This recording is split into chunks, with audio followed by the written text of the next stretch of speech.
بسم الله نحمده ونصلي ونسلم على رسوله الكريم. Inshallah, we continue talking about Ummahat al-Mu'mineen, the mothers of the believers, who are Zawjati Rasulullah sallallahu alayhi wa sallam, the wives of the Prophet sallallahu alayhi wa sallam. Perhaps one may ask, why did I decide to choose this topic of talking about Ummahat al-Mu'mineen? I have quite a number of answers to that, but I will just mention a few. One of them. I thought it is important for us as Muslims to learn something about our Islamic history. Every nation, every ideology, every religion boasts itself because of a good history. And we as Muslims have the best history more than any ideology or any other nation, as I'm going to explain. But it is unfortunate that usually we don't care much to know about our history. Some nations and some civilizations have very limited history, but they try to create it. We have it ready, but we are not familiar with it, neither do we boast in a nice way about it. The history of Islam is the history of humanity, because Islam, I've been saying that quite a number of times, and I'm sure you're all aware of that, is not a religion which was brought by Muhammad sallallahu alayhi wa sallam. It is a religion which Allah subhanahu wa ta'ala accepts that religion only in ad-dina 'inda Allah Islam. Surely the religion accepted by Allah is Islam, وَمَنْ يَبْتَغِ غَيْرَ الْإِسْلَامِ دِينًا فَلَنْ يُقْبَلَ مِنْهُ. And whoever is trying to worship or to take a religion other than Islam, it is not accepted. So Adam was a Muslim, Idris was a Muslim, Noah was a Muslim. All these messengers of Allah until the last one, Prophet Muhammad sallallahu alaihi wasallam. Therefore, we have a rich history. We believe in total of about 124,000 Anbiya who, as it is said, were brought into the world and to the earth. We believe in about 314 Rusul, messengers of Allah. We believe in the 25 messengers of Allah who have been mentioned in the Qur'an by name. We have to believe in all of them by name and try to learn some details. And Allah subhanahu wa ta'ala in the Qur'an, after mentioning about 18 messengers of Allah out of the 25, concludes that narration by this: أُولَٰئِكَ الَّذِينَ هَدَى اللَّهُ فَبِهُدَاهُ مُقْتَدِي. All those messengers we have mentioned are the people or messengers who Allah has guided them. فَبِهُدَاهُ مُقْتَدِي. Try to follow their guidance. So our history, Islamic history, is the history of messengers of Allah. And any good thing which has happened as any messenger, it is our history, it's an Islamic history. And then again, Allah sometimes has been talking about Abu al-Anbiya, or Abana, Ibrahim alayhi salam. And then he tells us, قَدْ كَانَ لَكُمْ أُسْوَةٌ حَسَنَةٌ فِي إِبْرَاهِيمَ وَالَّذِينَ مَعَهُ. You had a good example on the lifestyle, life history of Nabi Ibrahim وَالَّذِينَ مَعَهُ and those who believed in him. So, Nabi Ibrahim is our guidance, is our good example, is our role model. Majority of the Amal al-Hajj which we do had something to do with Nabi Ibrahim, starting by the building of the Al-Kaaba with Yarfa'u Ibrahim al-Qawa'id min al-Bayt wa Ismail. We know that, we are the one who built the foundation. And we have talked about the Hajar and the issue of Sa'i between Safa and Marwa and Ram al-Jimar, stoning the devil. A lot of these actions we do in the Hajj originally started with Nabi Ibrahim. And this is the visa, this is the special nature of Islam we believe in by the coming of Prophet Muhammad, that we adore, that we admire, that we take them esteem, we respect all the messengers of Allah and all the religions of Allah, because we believe in all other messengers. لا نفرق بينهم. آمن الرسول بما أنزل إليه والمؤمنون. We, the messenger of Allah, Muhammad, believed in Allah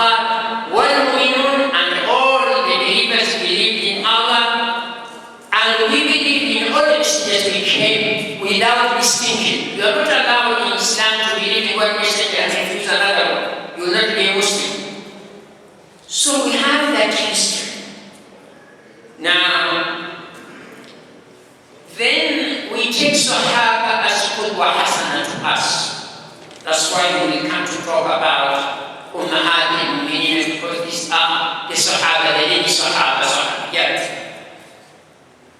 As far as Sahaba is concerned, a simple definition is somebody who met the Messenger of Allah Muhammad, accepted his da'wah, lived like that, and died as a Muslim, and was not known to be a munafiq or anything like that. That is a Sahaba.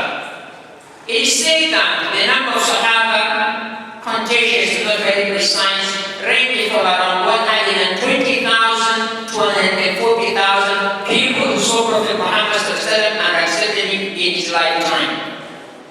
Majority of this figure was taken mainly from Hajj al-Wida, where almost all the believers attended that Hajj, which was in the 10th year after Hijrah, before the death of the Prophet by about 3 months. So the majority of Sahaba, about 120 to 140,000, and according to Ahl Jama'ah, Ahl Sunnah wal Jama'ah, all the Sahaba are adul, they are trustworthy. We don't believe like others to start talking here about Sahaba, and that will be emphasized in the Lord, he may talk later. We have a history beyond the Prophet Muhammad and beyond the Sahaba. What do I mean by that? The Prophet ﷺ tried to establish an Islamic nation in Medina for about 10 years. When he left, Al-Khulafa al-Rashidun took over for about 30 years. According to the Hadith Sahih, Al-Khulafa al-Rashidun, the four of them, went through the manhaj of Rasulullah. So those 30 years were actually one of the best also history of Islam after the 10 years of Prophet Muhammad in Medina. So the 30 years, we should boast about it and happy about it, in spite of a few issues which happened here and there during the time of Sayyidina Ali when he took over. Those are simple type of things to happen with good reason, and each one was honest in his own way of interpretation. Then we have Ad-Dawla al-Umayyah, the Umayyad dynasty. Even though they did not follow Al-Khilafah in the way it is, still if you compare with the lot of other nations by then and now and all the time, they had a lot of good things they were doing. So we don't rule them out. It's easy for the people who are Muslims to show that you have no very short history, with a long history. Even in the Dawla al-Umayyah, there were some like Muawiyah. Muawiyah was not a Khalifa, but among the kings, if you call him king, yes, he was the best, and he did a lot. Let's not look at the few things where there were controversy, but in reality, if you study the history of Muawiyah himself, you will see how much he contributed to Islam. And Dawla al-Umayyah is the same. There's Umar ibn Abdul Aziz, who some people even take as like a fifth Khulafa al-Rashidin or something like that. There is Dawla al-Abbasiyah. It's a good history. It has its shortcomings like anyway, but still it was not that bad. There is Dawla al-Uthmaniyah, the Ottoman Empire. It had a lot of people who did very good things, and Islam extended to so many places, and at least during the Khalifa, we were not actually the way we are mistreated by anybody who wants to mistreat Muslims. So we should be proud about our history. And we should try to learn and understand our rich Islamic history and look at the virtue, not just listen to the people Orientalists who keep on talking ill about Islam and the history of Islam. This is their job. Or listen to some people who claim to be Muslim but follow their life to show that we are having this fault and this fault. No. We have to be clever enough and read and amaze and distinguish between the bad and the good. There are a lot of good things in Islam and in our history. So I wanted to talk about Ummahat al-Mu'minin so that we also enrich our history. The reason why last year I talked about the four Ai-Imam, the jurists, is because there are a lot of misunderstanding between sometimes the Madhahib and people think as if these Madhahib are controversial, but if you look at the originators of this Madhahib, they were so close to one another, most of them were students of the other. That was my reason why I brought that topic. In fact, I even had time, I know some people don't like they say it's too academic, but we are all academics, we are all knowledgeable people, I always say that. And we should be educated. If not, we start keeping on learning. There is a history of 6 Muhaddithin, Imam Bukhari, Imam Muslim, Imam Abu Dawud, Al-Tirmidhi, and all others, 6 of them. Those are histories we have to know. That is our second source of Sharia. It is Qur'an and Sunnah. So I think this is what I am emphasizing. If there is anything at least I will part with you, my dear listeners, is that we need to read, and these things are not difficult. Sometimes people think that they are so difficult. One book, two books will be enlightened, and you read more, you will be able to argue with a lot of people who are in that spiritualization. So that was one of the major reasons. Again, we have said that Anbiya is Qudwa. But Shaitan can intervene into ourselves and say, do you want to take an example of a Nabi? Can you be like a Nabi? You are not ma'asum. You are not protected. The Anbiya are ma'asumin. So Sahaba are human beings like us, not protected by Allah, just by their iman. So if we listen and follow their biography, then we can say, why can't we be? We can't be like them, but at least emulate and become closer. That is one real reason. Abdullah ibn Umar, the son of Umar ibn Khattab radiallahu anhuma, has some words he talked about the Sahaba I like to share with you, and then I share with you the words which Abdullah ibn Mas'ud, another Sahaba who accepted Islam very early, had some words. Abdullah ibn Umar says on the issue of Sahaba, Man kana mustannan falyastanna biman qad mat. Whoever wants to follow a footstep of an individual, let him follow a footstep of somebody who is already dead. Because the one who is alive, we are not sure what will be his end. أولئك أصحاب محمد صلى الله عليه وسلم كانوا خير هذه الأمة.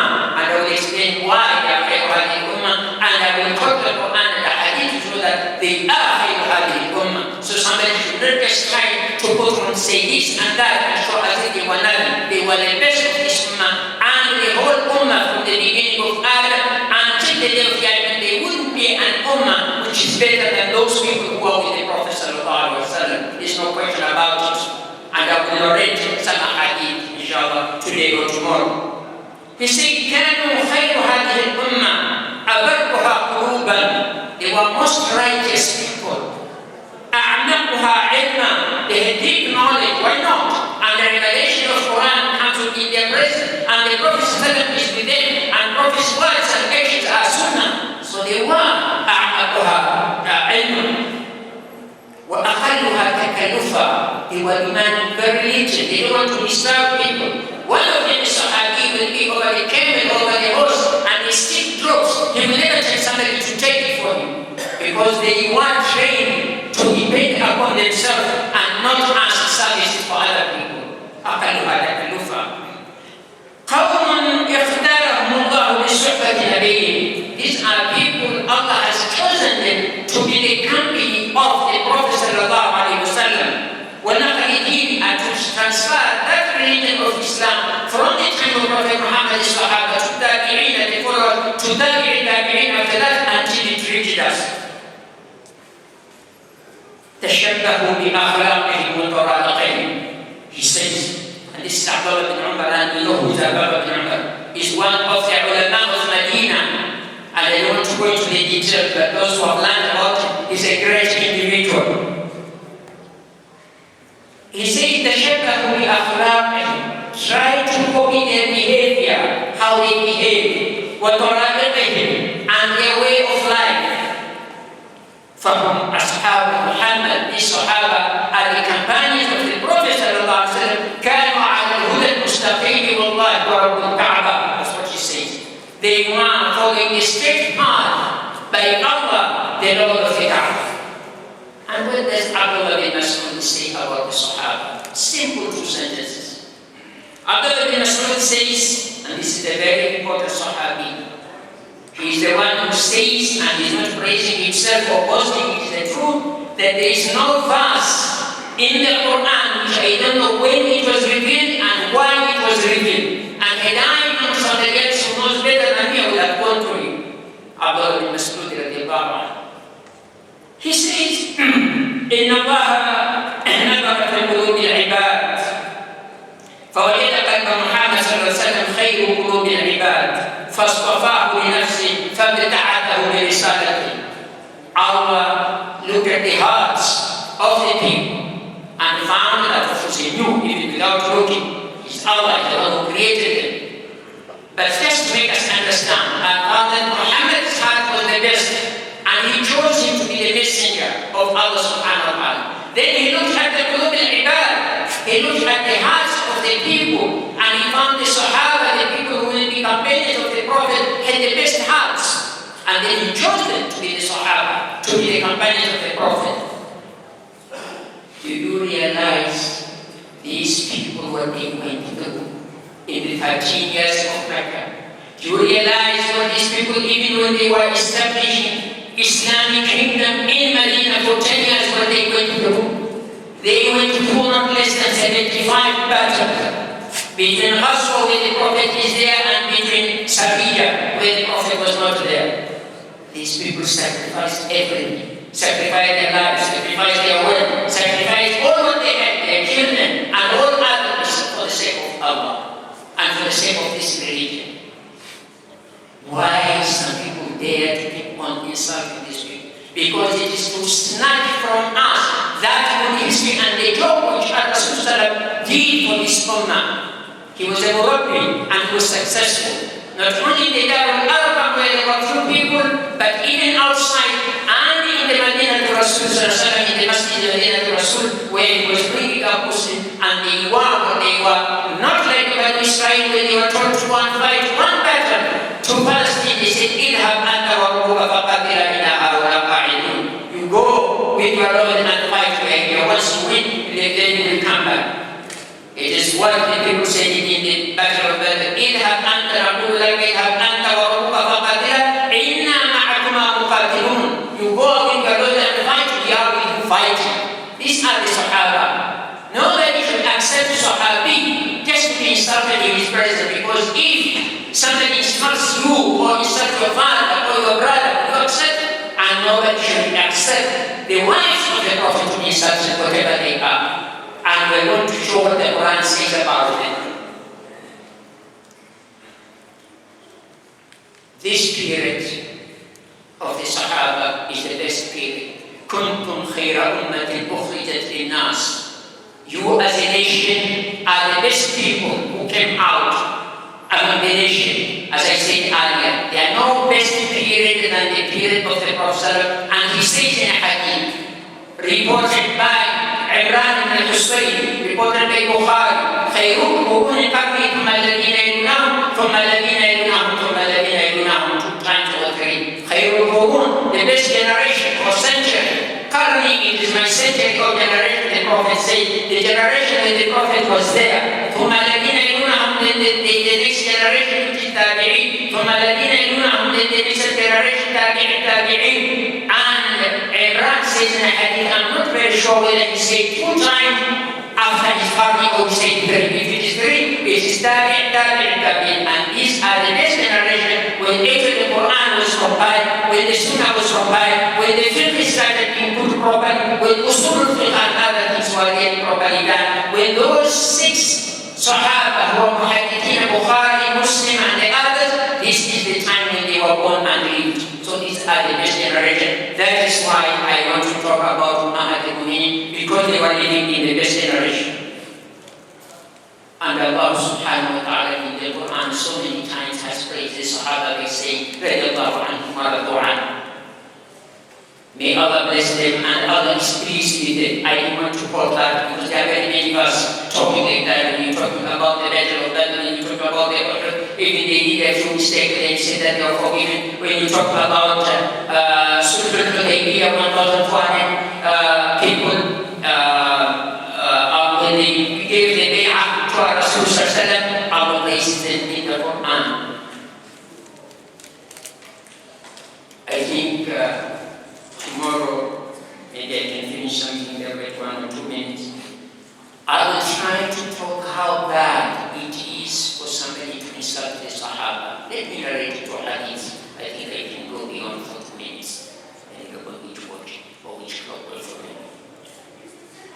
One of the hadith, Rasul says, الله الله في أصحابي، الله الله في أصحابي، لا تتخذوهم غرضا بعدي، فمن أحبهم فبحبي أحبهم، ومن أبغضهم فببغضي أبغضهم. Oh Allah, you people, take care of my ashabi, my companions, the people who live with me. لا تتخذوهم غرضا بعدي. Don't try to aim all the time to attack them. من أحبهم فبحبي أحبهم، whoever loves my Sahaba, it is because of loving me that they love my Sahaba. ومن أبغضهم فببغضي أبغضهم, and whoever hates them, then it is because he hates me and hates the companion which I hate. ومن آذاهم فقد آذاني, and whoever annoys them, talk ill about them, then he has annoyed me. ومن آذاني فقد آذى الله, and whoever annoys him, he has annoyed. Whoever annoys me, he has annoyed Allah subhanahu wa ta'ala. ومن آذى الله فيوشك أن يأخذه, and whoever annoys Allah, then Allah can take him to task. A very strong hadith. I'll end up with another hadith which also explains more or less the same. Rasul said, لا تسبوا أصحابي. Do not insult. He knew because of Allah's inspiration what will happen later.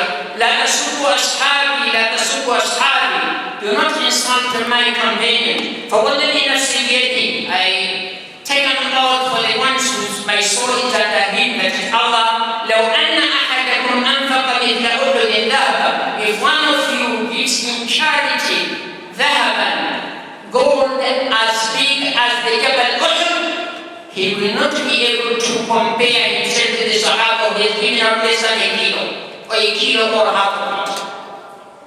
And how did this hadith come about? It is important. Abdul Rahman bin Auf radiallahu anhu, and the first people who accepted Islam, maybe the 4th, 5th, something like that, had an argument with Khalid bin Walid, who accepted Islam after the 7th year, after Umrah al-Qadha. And when they had an argument, Khalid bin Walid said, you are just trying to talk just like that, to be big and all that, just because you accepted Islam before us. And the messenger is the Prophet. The Prophet said, La tasubbu ashabi. He's talking against Khalid. Who are you? And again, we know Khalid after that what he did. And even that time he already gone to Mawdad and he's role in the army. What about you and me? Who are we to start talking ill about these people? What are we in front of Allah subhanahu wa ta'ala? What have we contributed to this religion compared to these people? Inshallah, I will stop there, and tomorrow I will start talking generally the virtues of the wives of the Prophet before I go into the details. وآخر دعوانا أن الحمد لله رب العالمين.